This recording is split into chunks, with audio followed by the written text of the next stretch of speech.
मेरे JEE advance के 10 दिन पहले ना मैं इन 5 पॉइंट्स को डेली फॉलो कर रही थी, जो कि मुझे भी नहीं पता था कि एक्चुअल में मुझे आईआईटी बॉम्बे पहुंचा देंगे। तो इन 5 पॉइंट्स को डिटेल में डिस्कस कर रहे होंगे। एंड जो 5th पॉइंट होने वाला है वो एक्चुअल में मेरी पूरी प्रिपरेशन के लिए गेम चेंजर था।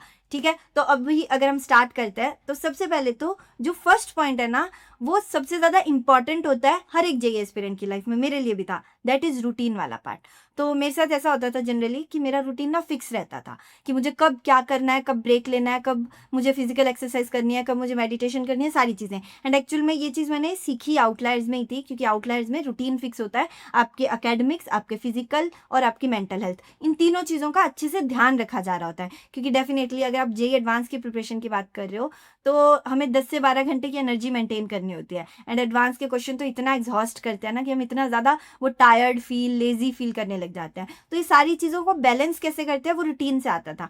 तो मेरा ऐसे होता था कि मेरा ना रूटीन फिक्स होता था और वो मैं एक दिन पहले ही कर लेती थी। लाइक मैं रात को ही फिक्स करके सोती थी कि मुझे क्या काम कितने बजे करना है। तो उसी में से लाइक रिसेंटली जब मैं अपडेट्स होती थी ना, वो अपडेट्स मैं टेलीग्राम पे डालती थी। लाइक ऐसे आउटलाइंस में फिक्स होता है कि हमें अपडेट देनी होती है सुबह भी और रात को भी। तो ऐसे ही कल मैं जब ढूंढ रही थी मेरी ही अपडेट्स तो मुझे दिखी। लाइक मेरा जो पेपर था वो था 26 मई 2024 में।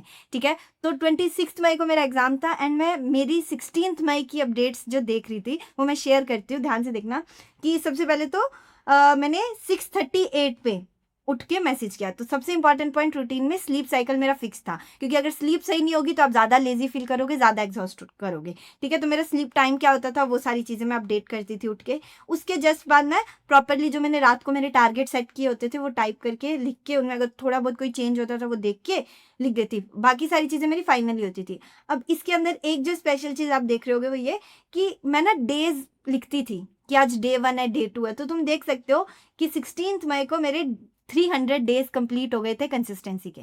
तो मुझे पता है कि मैंने जुलाई के एंड में ना ड्रॉप लिया था, तो उसके बाद से जून आ चुकी है, तो एक तरीके से पूरा 1 साल कंसिस्टेंसी का कंप्लीट होने वाला था।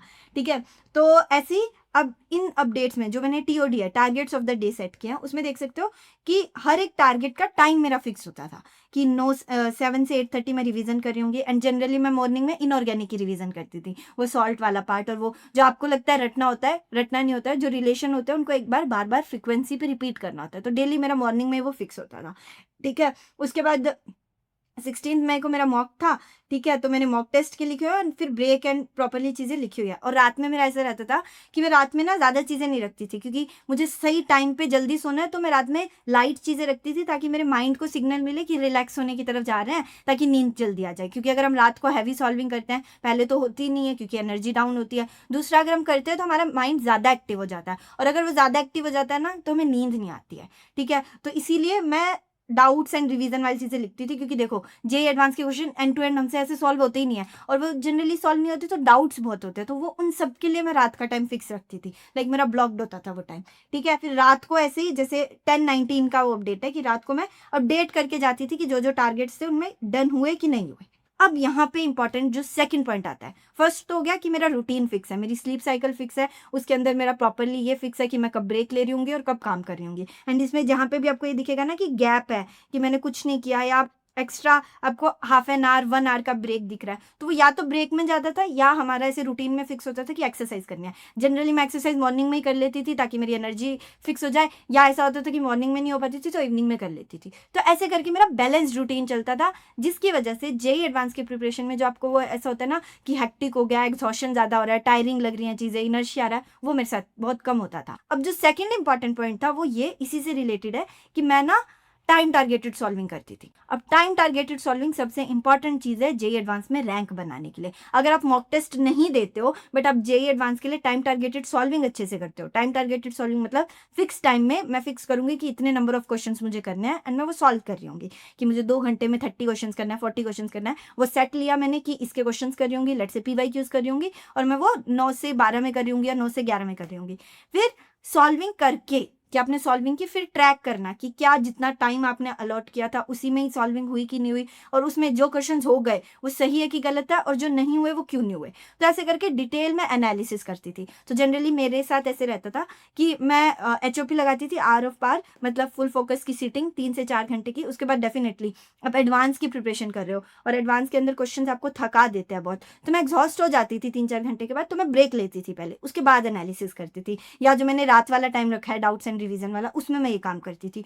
तो ऐसे में ये सारी चीज़ें कर रही होती थी। एंड सबसे इंपॉर्टेंट टाइम टारगेटेड सॉल्विंग ये भी होती है कि सारी जो मॉक की स्किल्स होती है ना, जो आपको बिल्ड करनी होती है, वो एक्चुअल में आपकी डेली सॉल्विंग में ठीक हो रही होती है। तो वो डेली सॉल्विंग में ही मैं चेक करती थी कि मेरा क्वेश्चन सिलेक्शन कैसा है, या मेरी जो टाइम मैनेजमेंट है वो कैसे चल रही है, मेरी स्पीड कैसे चल रही है, या वो सारी चीज़ें, एक्यूरेसी कैसे चल रही है, वो सब चीज़ें मैं टाइम टारगेटेड सॉल्विंग में बिल्ड कर रही होती थी। एंड मॉक टेस्ट में मैं टेस्ट करती थी या चेक करती थी कि क्या ये चीज़ें सही चल रही है कि नहीं चल रही है। अब इसी से कनेक्टेड है हमारा थर्ड पॉइंट, दैट इज कि आपकी पेपर अटेम्प्टिंग स्किल्स या आपकी क्वेश्चन सॉल्विंग स्किल्स अच्छी होनी चाहिए। क्योंकि जेईई एडवांस के क्वेश्चंस ना बहुत ज़्यादा एग्जॉस्ट क्यों करते हैं, क्योंकि वो आपको ऐसे वो मजबूर करते हैं कि आप सोचो।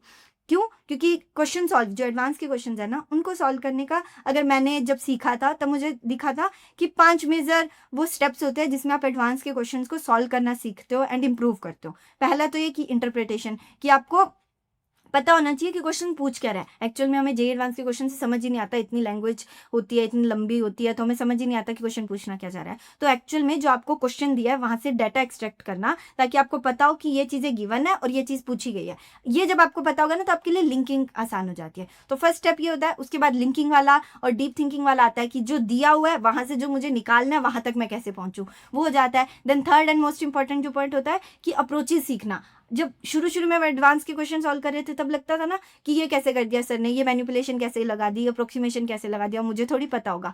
ये सारी चीज़ें शुरू में होती थी, बट जैसे ही आपने सीखना शुरू किया कि सर ने ऐसा क्यों लगाया, सर ने ऐसा क्यों सोचा, वो मतलब रटनी नहीं है अप्रोचेज की, ऐसा ही होता नहीं, सर ने ऐसा सोचा क्यों, वो सारी चीज़ें जब हम समझने लगते हैं ना, हमें एक्चुअल में समझ आता है कि क्वेश्चन सॉल्व कैसे हो रहा है। देन जो फोर्थ होता है दैट इज क्वेश्चन स्विचिंग। बहुत बार इंपॉर्टेंट हो जाती है ये चीज़ कि ना, जब हम क्वेश्चन सॉल्व कर रहे होते हैं ना, बहुत बार लगातार 5-6 क्वेश्चन नहीं बनते और हमारा फ्लो टूट जाता है। फ्लो नहीं बनता तो अगर अगला क्वेश्चन ईजी भी होता है तो हमसे नहीं बन रहा होता, तो हमें वो फ्लो बनाना होता है, अच्छे क्वेश्चन 2-3 लगातार करके, फिर वो फ्लो बन जाता है। तो मैं फिर से अगर उस क्वेश्चन पे आऊँ जो मुझे पता है कि मेरे सिलेक्टेड टॉपिक से और मैं कर सकती हूँ, बट मेरा फ्लो नहीं है, तो वो भी बन जाता है। तो ये क्वेश्चन स्विचिंग की आदत डालनी होती है कि आप मॉक टेस्ट में ये चीज़ ट्राई कर सकते हो कि PCM अगर आप कर रहे हो तो PCM में अगर आपकी मैथ्स में नहीं बन रही तो आप सब्जेक्ट स्विच कर दो, आप आ जाओ केमिस्ट्री पे, वहां से फ्लो बनाओ, फिर वापस मैथ्स पे जाओ। तो ये चीज़ वर्क करती है एंड टॉपर्स इसको बहुत अच्छे से यूज़ करते हैं। एंड देन जो फिफ्थ एंड मोस्ट इंपॉर्टेंट है रिविजन। हम क्या करते हैं, हम एडवांस के क्वेश्चन सीखते हैं कि सर ने ऐसा क्यों सोचा, ऐसे क्यों सॉल्व हुआ, सब कुछ सीख लेते हैं, हमें समझ भी आ जाता है,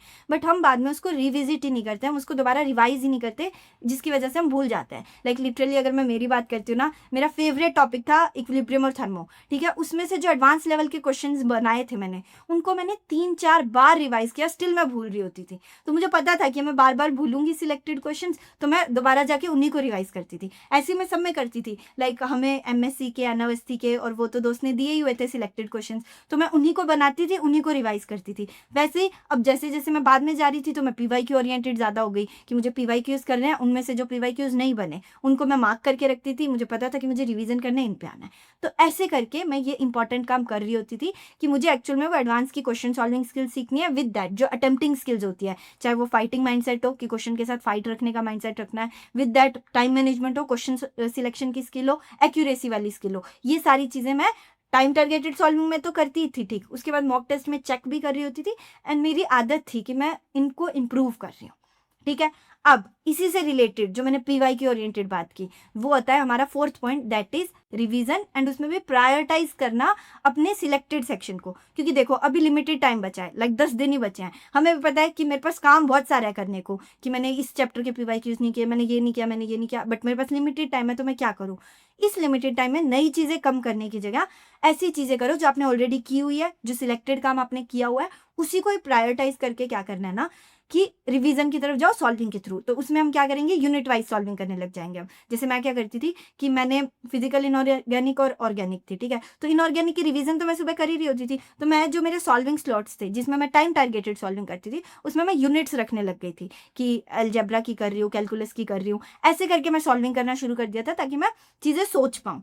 ऐसे करके मैंने अपने पूरी चीज़ों को प्रायोरिटाइज किया। एंड उसमें भी रिवीजन में वही चीज़ें रखी जो मैं शॉर्ट हूँ, ठीक है। अब इसमें एक चीज़ ये आती है कि आपको अपने सिलेक्टिव सिलेबस को अभी और ज़्यादा डिफाइन करना पड़ेगा कि बस मुझे एग्जाम तक इन्हीं चीज़ों को और ज़्यादा अच्छा करना है, क्योंकि आप ज़्यादा चीज़ें करने के चक्कर में जो आपने अच्छा किया हुआ है ना उसको भी भुला दोगे और उसको वीक कर दोगे, जो कि एक्चुअल में एडवांस की रैंक को लूज करवा सकता है। तो इसलिए मैं ऐसे जाना है कि मैंने जो चीज़ें की हुई है, मैंने उसमें जो सिलेक्टेड चीज़ें की हुई है उसको ही मैं और ज़्यादा प्रायोरिटाइज करूंगी, रिवीजन करूंगी पीवाईक्यूज के through and unit wise solving ज़्यादा कर रही होंगी। ऐसे करके मैं चलती थी। एंड इसमें भी अब नई चीज़ें नहीं उठानी है, से ये मतलब नहीं है कि जैसे कुछ चैप्टर्स होते हैं जो शॉर्ट मार्क्स देते हैं, वो हमें करने ही लास्ट में होते हैं। जैसे कि अगर मैं केमिस्ट्री की बात कर रही हूँ तो बायोमोलिक्यूल्स, पॉलीमर, ड्रग्स वाला सेक्शन, ठीक है, सरफेस केमिस्ट्री वाला सेक्शन, ये वो चैप्टर्स हैं जो 1-2 दिन में निपटाए जा सकते हैं एंड इनकी क्वेश्चंस करके पीवाईक्यूज करके ठीक किए जा सकते हैं। तो इनको हमें रखना है लास्ट के 10 डेज के शेड्यूल में, इसको ध्यान रखना, ठीक है। ऐसे करके प्रायोरिटाइज करना। एंड लास्ट के डेज में मैंने यही किया था कि जैसे 26 को मेरा पेपर था, ठीक है, तो 20 से 24 तक, क्योंकि 25 को कुछ नहीं पढ़ना था हमें, लाइक आपका अगर 17 मई को एग्जाम है तो आप 16 को कुछ नहीं पढ़ रहे होगे, ठीक है। तो 15 तक का जो आपका प्लान है, वैसे बात करूँ तो मेरे साथ ऐसा था कि उसमें मैंने पीवाईक्यूज ही प्रायोरिटाइज किए थे। लाइक मेरे पास ऑर्गेनिक, इनऑर्गेनिक, फिजिकल की दोस्त ने हमें पीडीएफ दी थी सिलेक्टेड पीवाईक्यूज की, तो मैं उन्हीं को बनाती थी। वैसे ही फिजिक्स में मेरे पास एड्यूनिटी सर ने जो सिलेक्टेड क्वेश्चंस दिए थे वो बनाती थी। तो पॉइंट ये था कि जो मेरा सिलेक्टेड सिलेबस है उसमें भी पीवाईक्यूज जो इंपॉर्टेंट है बस वो करने हैं, ज़्यादा फैलना नहीं है। तो मैंने ऐसे ही करके प्रायोरिटाइज किया रिवीजन को, और मैं चीज़ें करती गई। अब आता है लास्ट एंड सबसे इंपॉर्टेंट पॉइंट जो मेरी जर्नी के लिए गेम चेंजर था, जिसको मैं मानती हूँ कि एक्चुअल में जो ये सारी मैंने चीज़ें की, जो सारे चारों पॉइंट्स डिस्कस किए, इनके में जो मैंने एफर्ट्स डाले, उन एफर्ट्स का एक्चुअल में जो मेरे को आउटकम मिला, या एफर्ट्स को मैंने जो ट्रांसफॉर्मेशन में कन्वर्ट किया, वो 5th पॉइंट की वजह से किया था। तो 5th point is confidence and fighting mindset. क्यों? क्योंकि देखो जेईई एडवांस का पेपर होता है टफ, सबको पता है, क्योंकि उस एग्जाम का लेवल ही इतना हाई है, उसने अपना एक ऑरा क्रिएट करके रखा हुआ है कि वो टफ होगा। बट उसी जगह पे हम वो टफनेस का सोच के इतना डर जाते हैं कि हम खुद की स्ट्रेंथ को वीक कर देते हैं, जो कि सबसे बड़ी गलती होती है। क्योंकि जेईई एडवांस का जो गेम है ना, वो सिर्फ कॉन्फिडेंस का गेम है, सिर्फ माइंडसेट का गेम है। जो इंसान उस माइंडसेट के साथ है ना कि मुझे लड़ना है, ठीक है, मुझे नहीं पता कि कैसा पेपर आएगा, कितना टफ पेपर आएगा, कैसे क्वेश्चन आएंगे, नहीं पता, बस मुझे ये चीज़ पता है कि जो भी मेरे सामने रखा जाएगा मेरे एग्जाम वाले दिन, मैं फाइट करने के लिए रेडी हूँ, मैं मेरा बेस्ट देने के लिए रेडी हूँ। मैटर नहीं करता कि आगे रिजल्ट क्या होगा, नहीं पता मुझे, वो कुछ भी हो सकता है, बट मुझे पता है कि मेरे हाथ में रिजल्ट नहीं है, मेरे हाथ में वो रैंक नहीं है, मेरे हाथ में ये नहीं है कि मुझे कौन सा कॉलेज मिल रहा होगा, मेरे हाथ में है मेरे एफर्ट्स, मेरा बेस्ट देना एंड चीज़ों को इंजॉय करके करना। तो मैं खुद को ऐसी बार बार रिमाइंड करवाती थी कि जो भी हो जाए कॉन्फिडेंस डाउन नहीं होना चाहिए, क्योंकि मुझे पता है कि मैंने मेहनत की है, तो मैं मेरी इस मेहनत को सिर्फ इस वजह से वेस्ट नहीं कर सकती हूँ कि मैं कॉन्फिडेंस में लो। तो ये खुद को बोलो, खुद से बातें करो, खुद को मोटिवेट करो। तो मैं ऐसे ही करके क्या करती थी, खुद को शांत करती थी कि यस ठीक है।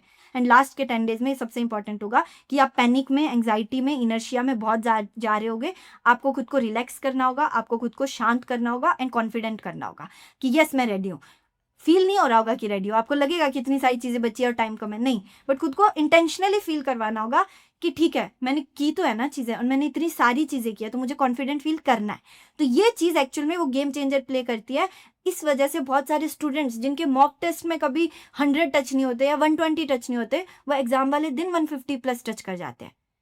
तो यही गेम चेंजर है, कॉन्फिडेंस और फाइटिंग माइंडसेट। तो ऐसे ही सोचना है लास्ट के डेज में कि मैं फाइटर हूँ, ठीक है, मुझे पता है कि मैं फाइटर हूँ, मेरे सामने कोई भी सिचुएशन रखोगे मैं फाइट कर सकती हूँ। क्यों? क्योंकि मैंने ये 2 से 3 साल की जो प्रिपरेशन की है वो इसलिए नहीं की थी कि जैसे ही एग्जाम आएगा, जैसे ही वो टेस्टिंग फेज आएगा मैं डर जाऊंगी, नहीं, मैंने ये 2 से 3 साल खुद को बिल्ड किया, मैंने खुद को स्ट्रांग बनाया।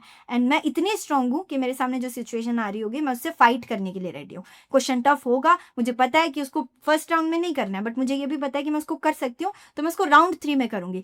बट मैं मेरे पूरे 3 घंटे 6 घंटे के पेपर में अपना बेस्ट दे के आऊंगी। ये फाइटिंग माइंडसेट होना चाहिए, इस कॉन्फिडेंस के साथ पेपर देने जाना है। तो अभी लास्ट के डेज में जितने अच्छी चीज़ों से प्रायोरिटाइज कर सकते हो वो करनी है, विद दैट अपने कॉन्फिडेंस को अच्छा रखना।